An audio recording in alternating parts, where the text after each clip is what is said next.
को नमस्ते। मैं हूँ क्रिस्टीना स्टैंडर्ड 6 से और आज मैं बात करने वाली हूँ आत्मनिर्भर भारत के बारे में। तो क्या है ये आत्मनिर्भर भारत? आत्मनिर्भर भारत मतलब एक ऐसा भारत जो अपने जरूरतों के लिए किसी और देश पर निर्भर ना हो। 2020 में पूरी दुनिया पर एक पैंडेमिक वायरस छोड़ा गया और इस वायरस ने हमारे हेल्थ के साथ साथ हमारी इकोनॉमिक कंडीशन पर भी अटैक किया था। इससे हमें ये रियलाइज करवाया कि अब हम हमारे नीड्स के लिए किसी और कंट्री पर डिपेंडेंट नहीं रह सकते हैं। हमें सारे इंपॉर्टेंट सेक्टर्स में सेल्फ रिलायंट बनना ही होगा और उसी समय हमारे मोदी जी ने हमें एक सपना दिया, आत्मनिर्भर भारत का सपना। ना सिर्फ सपना दिया पर उसे पूरा करने का योजना और आत्मविश्वास भी दिया। क्या आपको पता है आत्मनिर्भर भारत योजना द्वारा भारत सरकार ने 20 लाख करोड़ का इन्वेस्टमेंट किया है।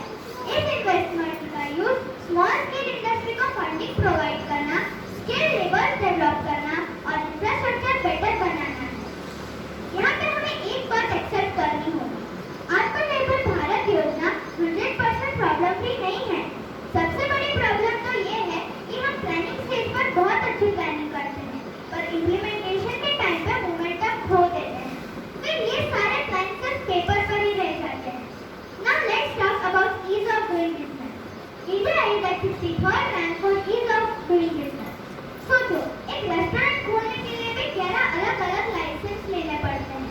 मोरओवर यहाँ की इंफ्रास्ट्रक्चर इतना बेटर नहीं है और स्किल लेबर की भी कमी है।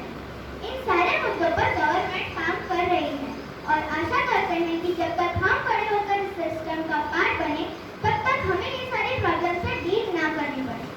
ओके, तो एज ए सिटीजन हम क्या कर सकते हैं? चाइनीज प्रोडक्ट तो हर कोई खरीदता है पर मेरे जीने कम करने से क्या फर्क पड़ता है?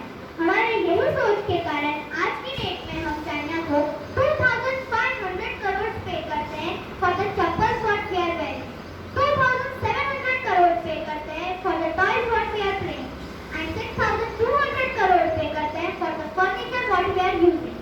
इन सबके अल्टरनेटिव्स इंडिया में भी है पर क्या फर्क पड़ता है?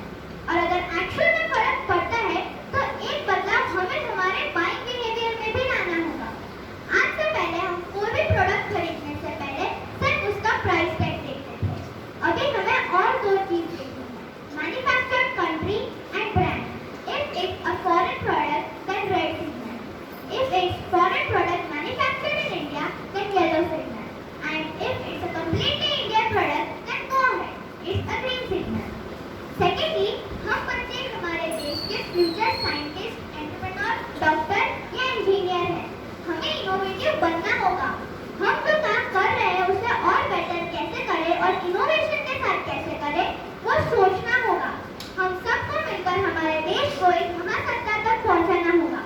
हम ट्राई करेंगे 100% करने की, पर अगर 85% भी हुआ तो हम उसे फेलियर नहीं कहेंगे।